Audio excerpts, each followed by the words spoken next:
அழுதை ஏற்றும் ஏறும்போது அரிகரன் மகனை துதித்து செல்வார். வழிகாட்டிடவே வந்திடுவார், ஐயன் பன்புலி ஏறி வந்திடுவார்.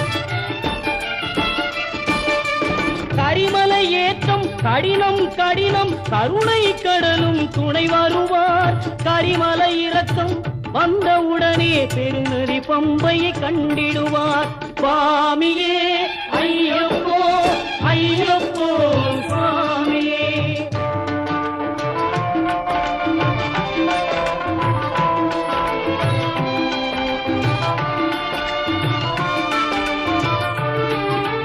கங்கை நதி போல் புண்ணிய நதியாம் பம்பையில் நீராடி சங்கரன் மகனை கும்பிடுவார். சஞ்சலமின்